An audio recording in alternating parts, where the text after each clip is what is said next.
Mensagens do coração de Deus para o seu coração. Momentos com Jesus.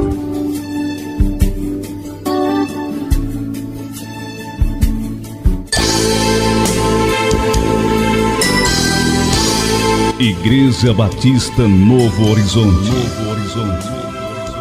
Um novo horizonte com Jesus em sua vida.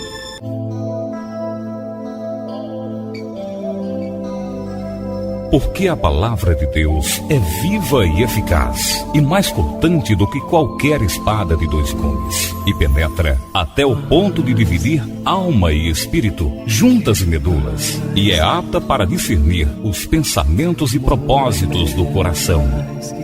Vamos ouvir agora a mensagem da Bíblia.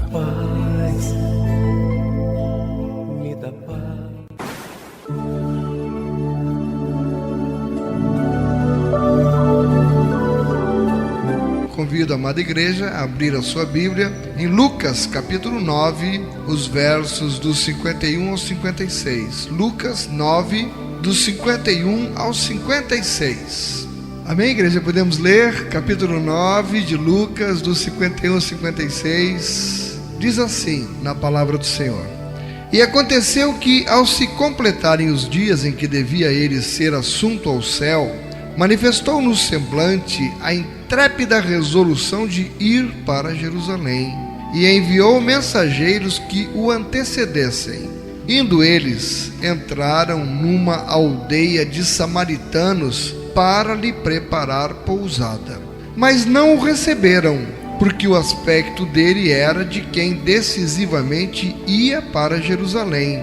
Vendo isto, os discípulos Tiago e João perguntaram: Senhor, queres que mandemos descer fogo do céu para os consumir? Jesus, porém, voltando-se, os repreendeu e disse: Vós não sabeis de que espírito sois, pois o Filho do Homem não veio para destruir as almas dos homens, mas para salvá-las. E seguiram para outra aldeia. Louvado seja o nome do Senhor. Pai, nós te somos gratos por esta noite, Pai, pela presença da tua igreja aqui e principalmente pela presença do teu Espírito Santo que já se faz sentir em nosso meio. E é em nome de Jesus que nós evocamos, Senhor, que teu Santo Espírito aqui esteja nos usando como instrumento em suas mãos nesta mensagem para o teu povo, Senhor.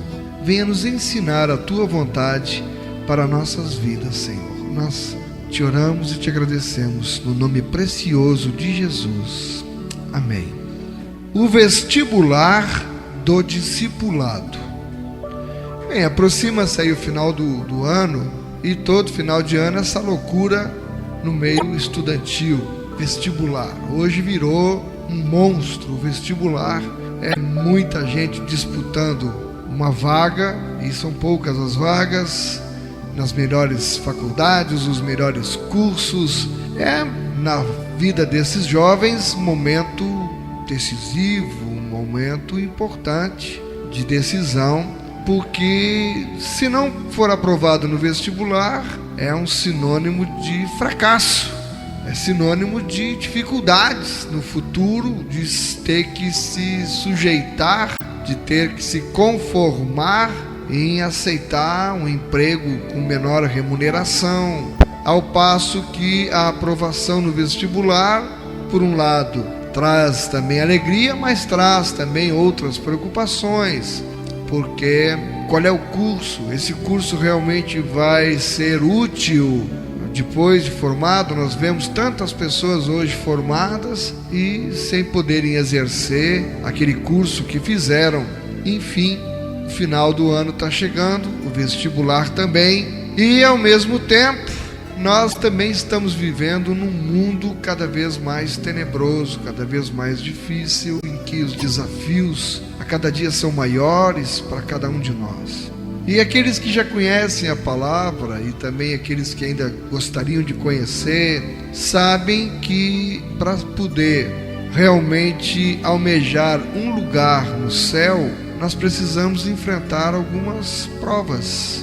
temos algumas provas pela frente que eu resolvi chamar de vestibular do discipulado, porque não são todos que conseguem ser aprovados neste vestibular do Senhor Jesus.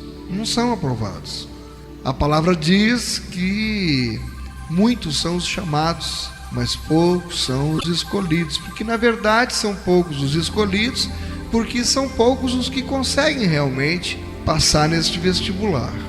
E este mundo que nós vivemos, ele é um mundo hoje que ele é tomado por injustiças, onde o poder que predomina é o poder do dinheiro, é o do manda quem pode, obedece quem tem juízo. E quanto mais dinheiro as pessoas têm, mais poder elas têm também. E por isso eu penso que vale a pena nós pararmos nesta noite para pensar como nós respondemos às diversas situações que nos confrontam diariamente. O alicerce na palavra de Deus nos prepara para muitas coisas, para enfrentar esta luta do dia a dia e ao mesmo tempo para conquistarmos o nosso lugar com a aprovação no vestibular do discipulado, no vestibular de Jesus. Por exemplo, quando nós somos incompreendidos, quando nós somos maltratados, como é que nós reagimos? Nós respondemos com palavras amigáveis, com palavras amáveis, respondemos com paciência e com bondade, ou nós somos inclinados a retaliar? Qual é o nosso coração? Qual o perfil do seu coração? Você se acha às vezes o dono do poder e quer usar este poder para massacrar os outros? Acabamos de ler um texto aqui que chama muito a nossa atenção. Eu não sei se você atentou para isso, que o Senhor Jesus, ele queria ir para Jerusalém, estava na Galiléia, mandou os discípulos prepararem um lugar para eles, e nós vimos que os samaritanos, na verdade, não quiseram receber o Senhor Jesus, se negaram de recebê-lo. E nós vimos que dois discípulos, Tiago e João, os dois irmãos, eles eram bastante afoitos. Este Tiago e este João eram aqueles que queriam que Jesus reservasse um lugar para eles no seu reino, um à esquerda, outro à direita. Os senhores estão lembrados. E vejam que eles estavam assim cheios de si, porque eles chegaram com muita ousadia e disseram para o mestre. Eu acho interessante essa atitude deles. Senhor, queres que mandemos descer fogo do céu para os consumir? Misericórdia, misericórdia, irmão. Vamos pensar direitinho. Porque não quiseram receber, eles se achavam, nós andamos com Jesus, Jesus ele é poderoso, é o Filho de Deus, vamos então barbarizar aqui. Não quis aceitar Jesus, vamos mandar descer fogo do céu para consumir. Eles nunca tinham mandado descer fogo do céu, mas estavam achando ali que podiam tudo. Interessante. Tem muita gente que acha que pode tudo, que acha que pode espezinhar os irmãos ou os não crentes. Tem muita gente que acha que porque é crente, conhece mais do que o outro e pode dizer as coisas para a pessoa, o irmão, e não é assim. Jesus os repreendeu, Jesus não aceitou. Quando nós decidimos mudar de vida, quando nós sentimos que está na hora de seguir Jesus, então, e isso já aconteceu com a maioria de nós e pode estar acontecendo com alguns que estão no nosso meio, que ainda não tomaram uma decisão efetiva em seguir de verdade, ter compromisso com Jesus, que seguir Jesus implica em compromisso, tem que ter compromisso, e nós vamos ver isso nesta noite. Qual é que tem sido a atitude da gente diante de ter que tomar essa decisão de assumir esse compromisso? Nós, será que estamos obtendo êxito nas provas que nos são colocadas neste vestibular do Senhor Jesus? Será que nós estamos conseguindo superar as dificuldades apresentadas nesse vestibular do discipulado de Jesus? Os próprios discípulos de Jesus, eles foram testados diante do Mestre quanto a isso. Nesse texto, e nós vamos trabalhar com o que vem em seguida, nós vamos trabalhar o texto seguinte, que outras pessoas queriam seguir Jesus. E nós vimos então neste primeiro que já os dois apóstolos já teriam sido reprovados nesta atitude, porque eles não tiveram consideração com ninguém, se acharam os donos do poder e queriam por eles consumir aquelas pessoas. Dois não passaram no teste, e nós vamos ver mais adiante no texto seguinte que outros três igualmente queriam segui-lo, mas também todos foram reprovados. Nós estamos começando o vestibular do discipulado. Se prepare, não é a sua caneta, o seu papel. Prepare o seu coração para ver se você está obtendo êxito neste vestibular ou está correndo o risco de ser reprovado. E você sabe o que implica ser reprovado neste vestibular. Jesus estava a caminho de Jerusalém. Ele tinha de passar por esta aldeia de samaritanos, e nós vimos que eles não quiseram recebê-lo. E isso, irmãos, com certeza, a essa altura do ministério de Jesus, que já se aproximava os dias da morte dele, por isso ele resolveu voltar para Jerusalém, ele já era por demais conhecido. Imagina as pessoas se negarem de recebê-lo.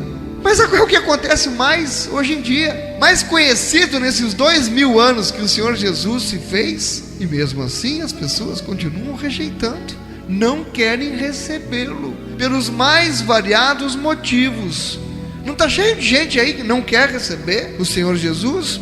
Como não receber o Filho de Deus, que só tinha feito o bem a todos? E o que é então que eles mereciam? Bem, o que é que merece quem hoje não quer aceitar o Senhor Jesus?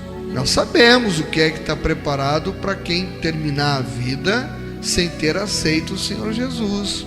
Ele não terá lugar no céu. O lugar está reservado em outro lugar que eu não quero nem dizer o nome. Mas isso compete a Deus julgar.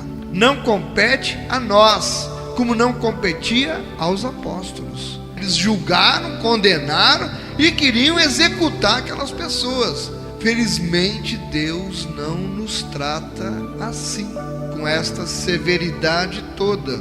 Os discípulos Tiago e João achavam que eles deveriam ser severamente punidos e disseram: quer que mande descer fogo do céu?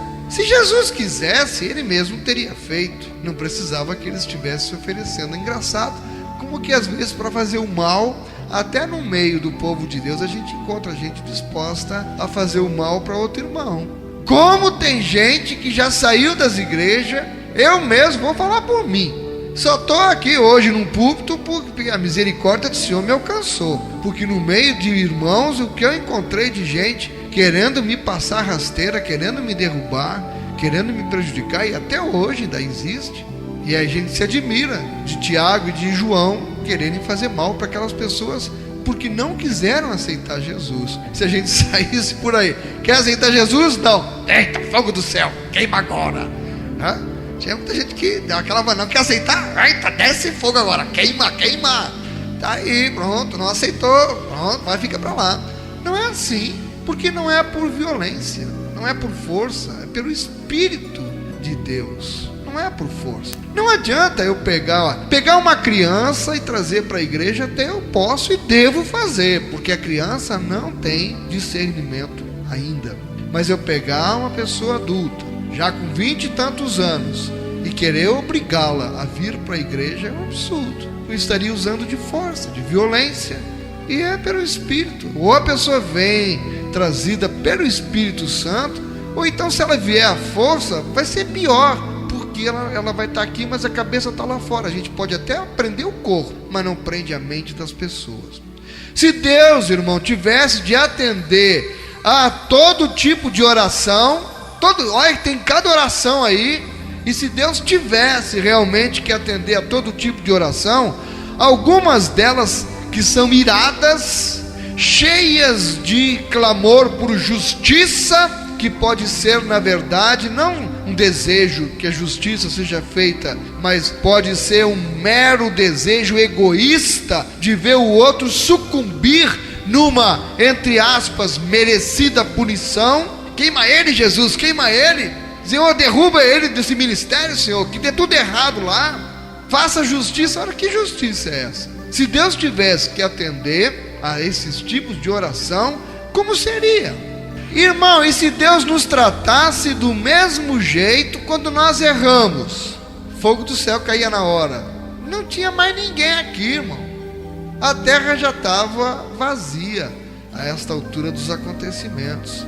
Olha, para Jesus, o que valia naquele momento, que continua valendo, que continuará, porque Ele é Deus e é um Deus amoroso, misericordioso, o que valia não era o que os samaritanos mereciam, mas sim o que valia era o que Ele, Jesus, era. Ele era o Salvador, não era um destruidor.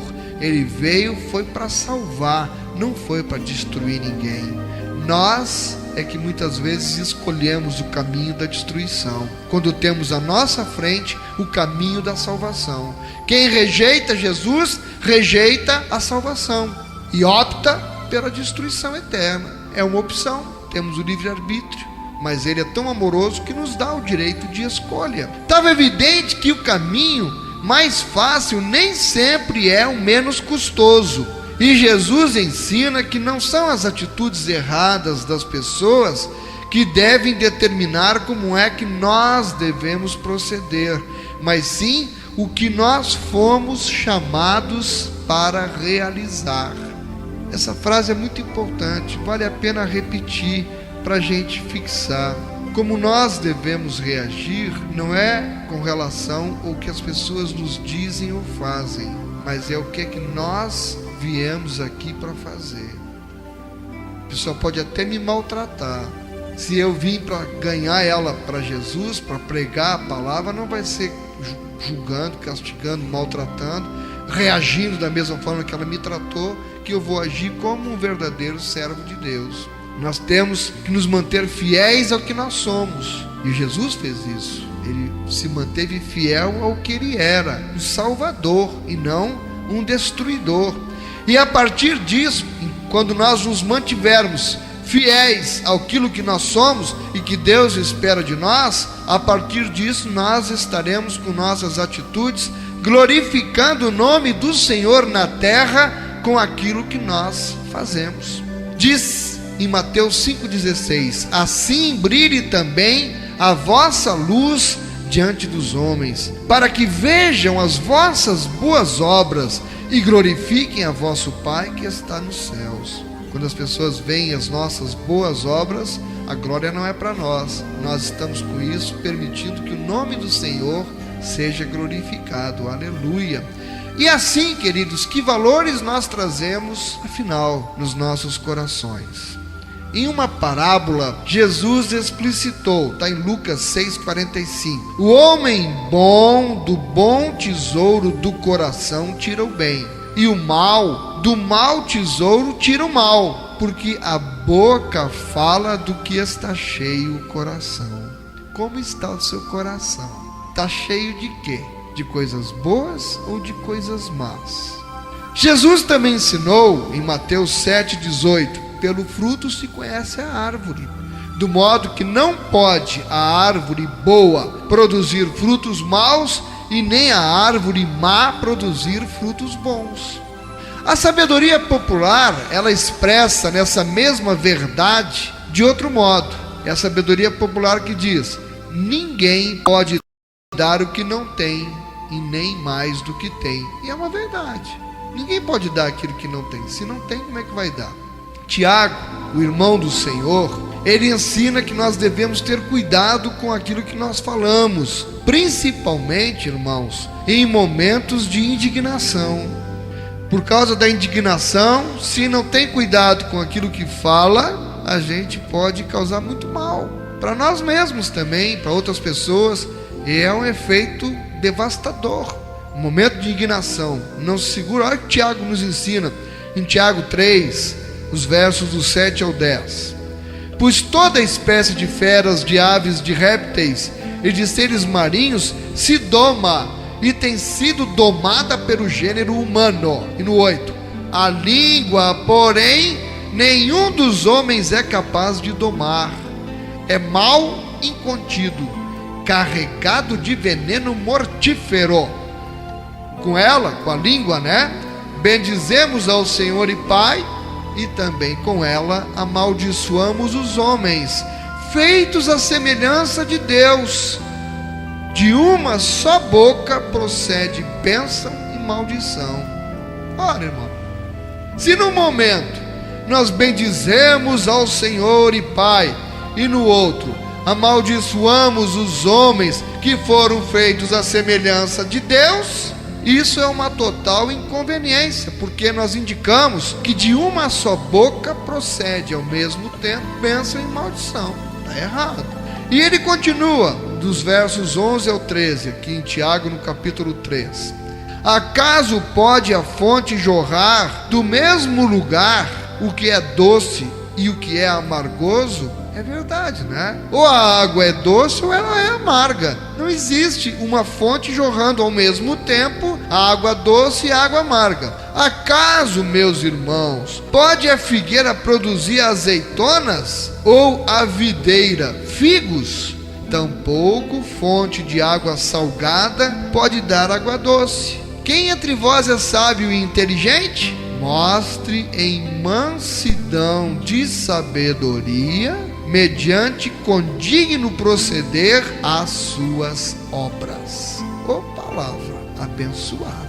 Mansidão de sabedoria, mostrar as nossas obras. Foi a reação, nós estamos tratando ainda da reação dos dois apóstolos. Se indignaram e queriam fazer o fogo descer. Mais uma lição: quem passou pela experiência do novo nascimento deve abandonar as práticas antigas, pois agora é uma nova criatura, e as pessoas se esquecem disso, que quem está em Cristo nova criatura eis que as coisas antigas se passaram, tudo se fez novo. Mas continua tudo como antes, do quartel de Abrantes.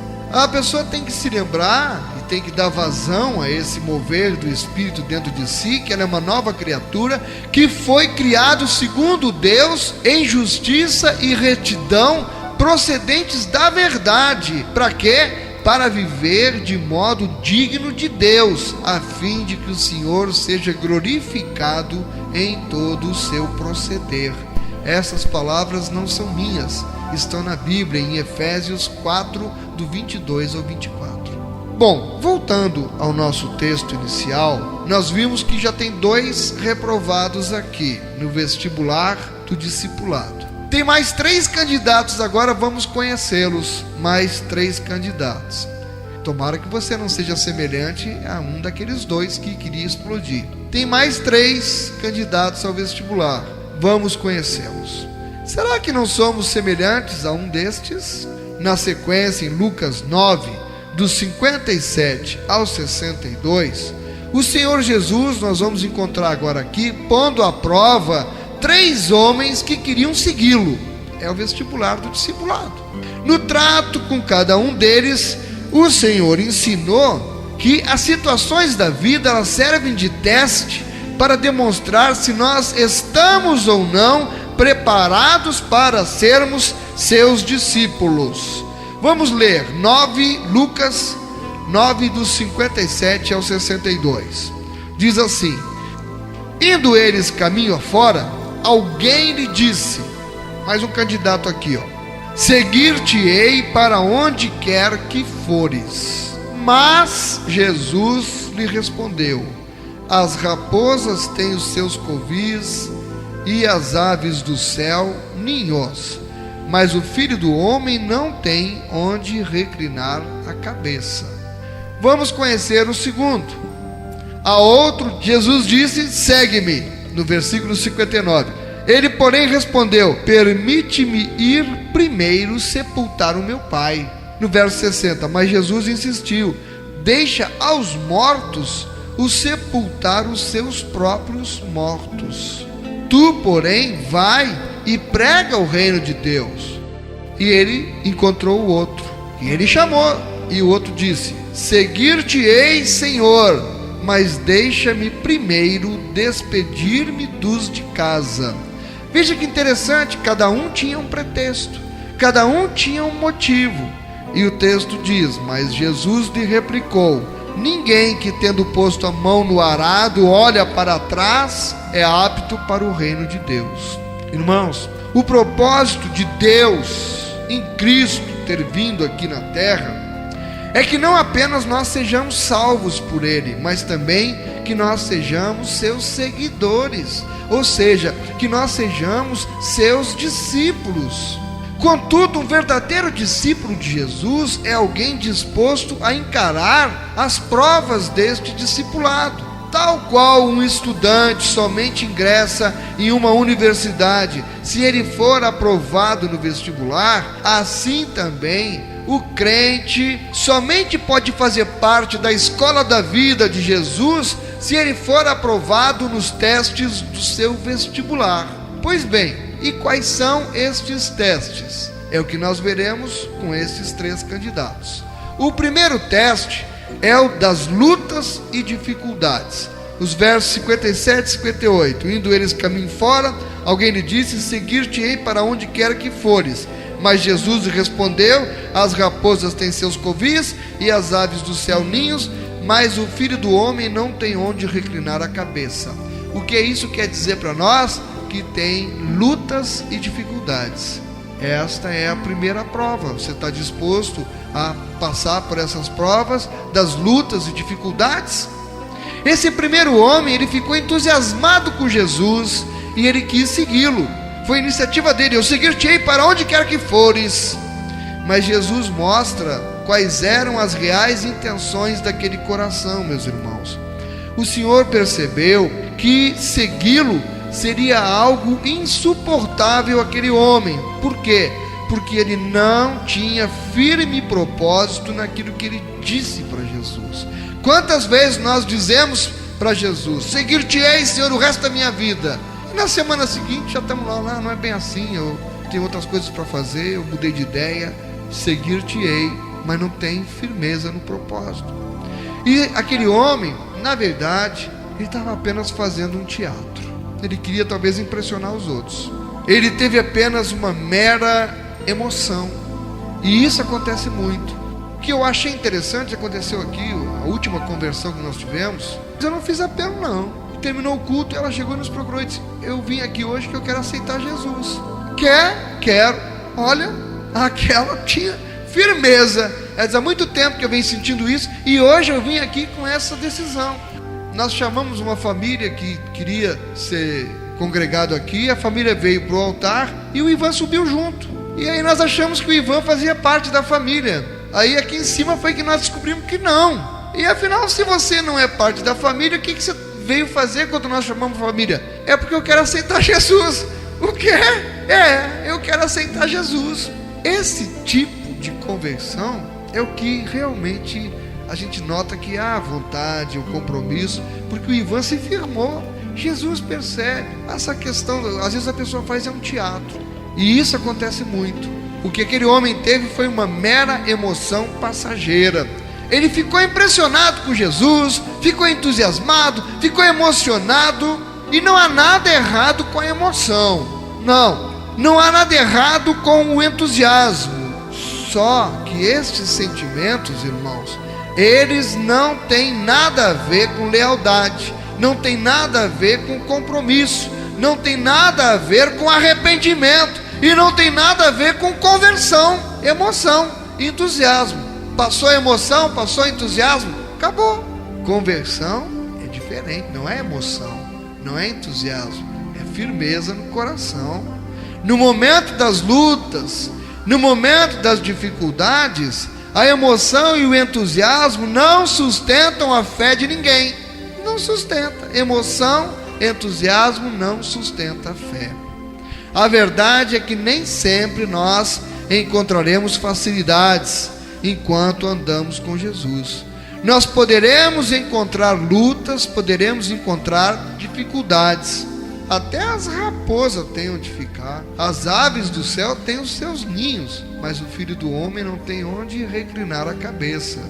O próprio Jesus, há pouco no texto aqui, ele mesmo não havia encontrado hospedagem em Samaria, não foi? Ele encontrou, não quiseram abrigá-lo, não arrumaram lugar para ele dormir.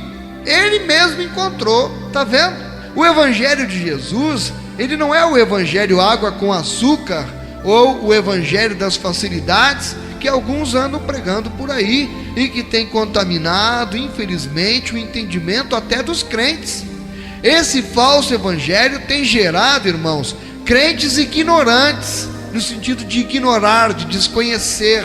Tem gerado crentes ignorantes, materialistas e mimados, que tratam Deus como se Deus fosse apenas um servo, pronto para atender a todos os seus caprichos. Transformam Deus no gênio da lâmpada. São crentes que não são ensinados a respeito dos sofrimentos que o Filho de Deus pode vir a atravessar. Mas o verdadeiro discípulo de Jesus é aquele que está disposto a enfrentar qualquer circunstância que a vida lhe apresente, sem negar a sua fé em Jesus, sacrificando-se em prol do reino de Deus, através da santificação, através da comunhão e através do serviço. Você está decidido realmente a me seguir?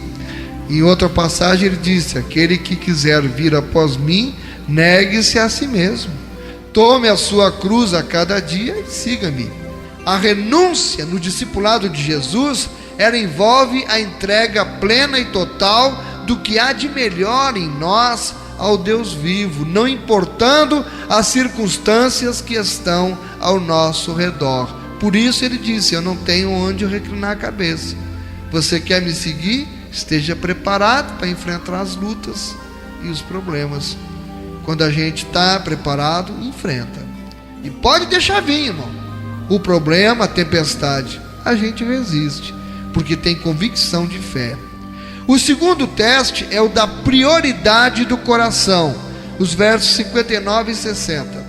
A outro disse Jesus: segue-me. Ele, porém, respondeu: permite-me ir primeiro sepultar meu pai.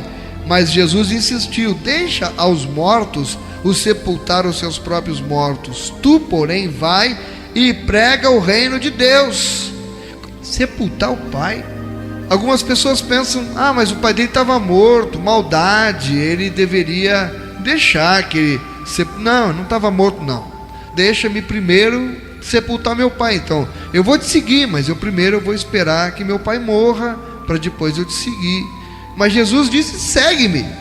É agora. O chamado de Jesus não é para amanhã. Você nem sabe se vai ter amanhã na sua vida.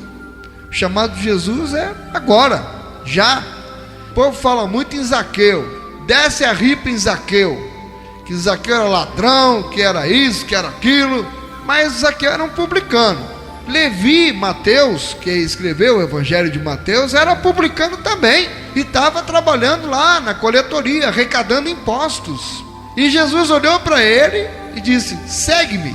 Ele largou o emprego, ele não deu satisfação para ninguém. Ele se levantou e foi embora atrás de Jesus. Todavia, esse homem aqui estava cometendo o que é chamado de pecado da procrastinação, ou seja, o pecado do adiamento. Ele usou a família como desculpa para se desviar do alvo principal.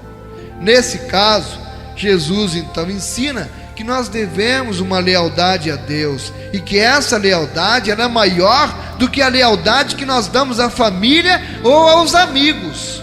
Mas vamos entender direito essa questão. Isso não tem nada a ver com abandonar a família por causa de Jesus. Não é isso não. Vamos entender direitinho. Pelo contrário, a Bíblia diz que a família deve ser valorizada, que nós devemos honrar pai, que devemos honrar mãe, que aquele que não cuida dos seus é pior do que o incrédulo. A Bíblia, ela diz que a família deve ser valorizada, deve ser preservada, deve ser bem cuidada. Desprezar a família com o pretexto de fazer a obra de Deus é pecado e é contraditório. 1 Timóteo 3,5, Paulo já alertava a Timóteo: se alguém não sabe governar a própria casa, como cuidará da igreja de Deus? Então, abandonar minha família para me dedicar à obra, estou errado. Eu tenho que cuidar primeiro da minha família, que se eu não cuidar bem da minha casa, como é que eu vou cuidar da casa de Deus? E muita gente por aí está invertendo. Deus não quer isso não, porque a família tem que ser cuidada, irmão. Esse colocar Deus em primeiro lugar é na nossa vida. Primeiro, Deus. Segundo, a família. Terceiro, a obra. Mas o Deus é a minha relação com Deus. Eu não posso colocar Deus, obra, família. Está errado. A família só vem abaixo de Deus. Mas na relação, eu devo respeito ao Senhor, sigo sua palavra e tal. Mas quando envolve obra, ela vai entrar em terceiro lugar, depois da família. O verdadeiro significado aqui das palavras de Jesus ao segundo homem é que o nosso compromisso com Deus, ele não deve ser guiado em função dos sentimentos, em função das opiniões ou da vontade de nossos familiares ou de amigos não crentes. Nós devemos ser guiados somente pelo Senhor Jesus e pela sua vontade. Não adianta meu irmão lá que não é crente ficar me metralhando porque eu quero ser. Está entendendo a questão de família? Bom, meu irmão, eu te amo, você é meu irmão, filho do mesmo pai, da mesma mãe, agora eu vou seguir Jesus. Eu recebi agora, essa semana, um pedido de oração de Portugal. Uma senhora disse que seguiu a ama do seu filho, que deve ser a babá, não é? Lá no linguajar de Portugal.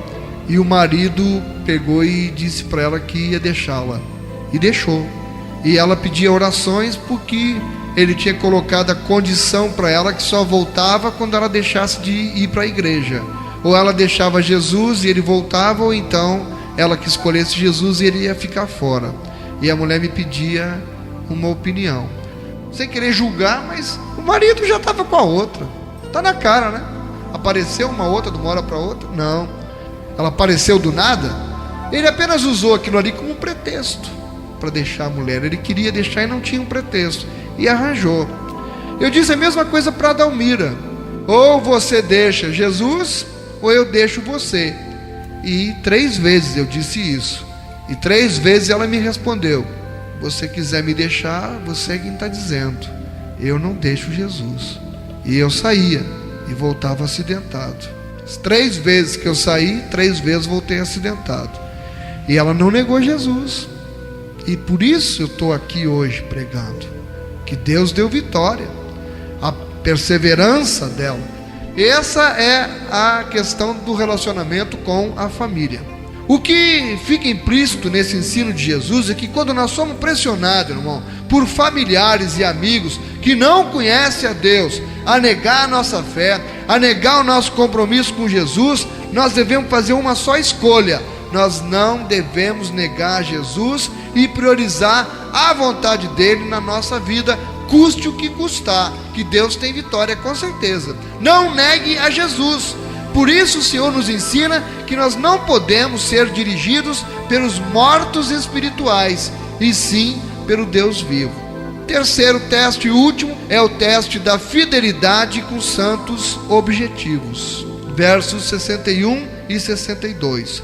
Outro lhe disse: seguir-te-ei, Senhor, mas deixa-me primeiro despedir-me dos de casa. 62. Mas Jesus lhe explicou: ninguém que, tendo posto a mão no arado, olha para trás, é apto para o reino de Deus. O que significa isso? Um fazendeiro, quando ele se põe a arar a terra, ele deve olhar sempre para frente, se ele quiser arar, cortar a terra em linha reta. E essa tarefa, cortar em linha reta, ela requer a atenção ininterrupta do lavrador. Ora, assim como arar a terra requer uma atenção exclusiva e especial, assim também é, queridos, quando seguimos a Jesus. Ele não quer nos dividir com ninguém.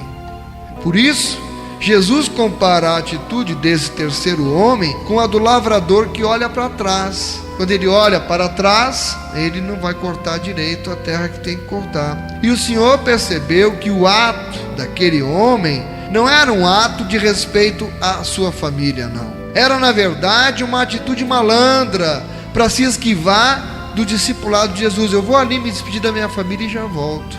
Voltava não. Jesus conhece os corações. Tem tanta gente: venha, vamos para o culto. Não, eu vou ali e eu passo lá depois. Não passa não, não vem não. Eu tenho que ir lá cumprimentar a mamãe e de lá eu te encontro na igreja. Não vem não. É uma atitude malandra. As suas razões não eram sinceras. Ele criou obstáculos e estava indeciso, hesitante e vacilante. Há pessoas assim, que vivem dando desculpas a Deus para não segui-lo, para não servi-lo. Os crentes que desviam a sua atenção dos propósitos de Deus para a sua vida estão desqualificados como discípulos de Jesus, estão reprovados no vestibular. E muitos nessa caminhada têm olhado para trás. Tem muitos que têm olhado para trás. Infelizmente, quem assim age está demonstrando que não possui objetivos espirituais definidos que estejam em conformidade com a vontade de Deus. E aí várias desculpas poderão surgir. A igreja é fria, o pastor é isso, o pastor é aquilo, o irmão me disse isso, o irmão me disse aquilo. Tudo serve de pretexto para quem na verdade está querendo deixar de seguir a Deus. Porque se a gente olhar para Jesus, dificuldade vai ter em tudo que é igreja. Não existe igreja perfeita. E se um dia você encontrar uma igreja perfeita, me faça um favor, não entre nessa igreja para você não contaminá-la, em nome de Jesus. Irmãos, muitos aceitam a Jesus como Salvador, se batizam, mas depois olham para trás e voltam para o mundo. E há ainda aqueles crentes que, embora sejam crentes há muito tempo, vivem trocando de igreja. São crentes turistas, são crentes de temporada, vivem olhando para trás, acreditando que estão olhando para frente. O seu objetivo é não ter objetivo, e as suas vidas, não preciso dizer, são um verdadeiro retrocesso espiritual. E é por isso que nós vemos tantos crentes que não querem ter compromisso com o corpo de Cristo, tantos crentes que não amam a sua igreja, que não dão satisfação dos seus atos, que são insubmissos ao pastor, são rebeldes para com a igreja e com o pastor, são o joio no meio do trigo. Para ilustrar um de seus sermões, conta que o missionário Hudson Taylor, ele é muito conhecido no meio evangélico, porque ele foi o pioneiro na China. Ele foi o missionário Hudson Taylor. Ele, certa vez, ele usou um artifício para ilustrar um de seus sermões. Ele encheu um copo com água e colocou sobre uma mesa que lhe servia de púlpito. Era uma mesa, e ele estava usando aquela mesa como púlpito, botou um copo cheio de água em cima da mesa. E enquanto ele falava, ele bateu com o punho na mesa, com bastante força, com força suficiente para que a água se derramasse na mesa. E em seguida ele explicou: vocês passarão por muitos problemas. Quando acontecer, porém, lembrem-se, somente o que há dentro de vocês será lançado para fora. Só foi lançado para fora do copo o que estava dentro do copo, mais nada. Na hora que você cair, só o que tiver dentro de você que vai sair, mas precisa estar dentro de você. Quando vier as provações, igreja, é possível deixar que o Espírito Santo controle a raiva, é possível deixar que Ele controle a nossa frustração, que Ele faça brotar de nós paciência e bondade. Como um copo cheio de água, aquilo que nós temos em nosso interior será colocado para fora na hora da tribulação. E então nós ficaremos sabendo que o que vale é o que tem dentro. Pois bem, eu encerro lhe perguntando: será que nós temos passado em tais testes do vestibular, do discipulado de Jesus? Eu preciso lhe dizer que a aprovação nestes testes é que nos qualificará como discípulos do Senhor Jesus e nos assegurará na posição de filhos de Deus. Bom vestibular, sucesso no vestibular. A gente se encontra lá, na glória.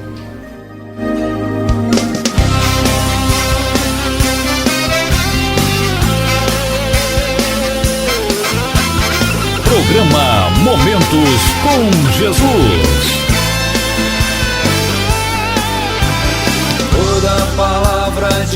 morte eu rejeitei, vida com graça eu já ganhei, vida sinistra já acabou.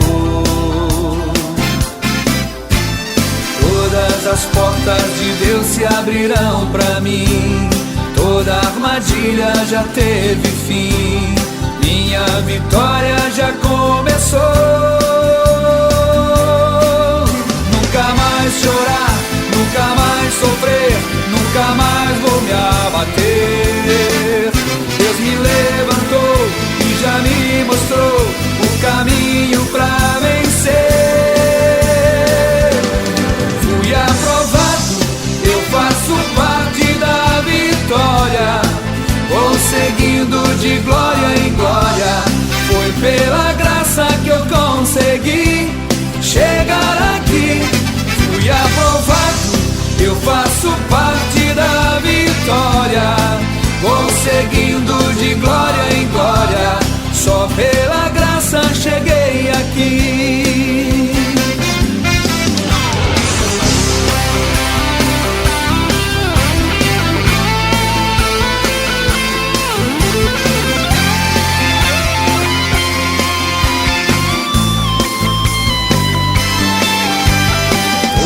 As portas de Deus se abrirão pra mim, toda armadilha já teve fim, minha vitória já começou.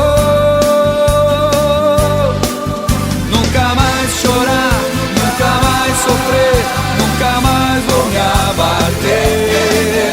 Deus me levantou e já me mostrou o caminho pra vencer.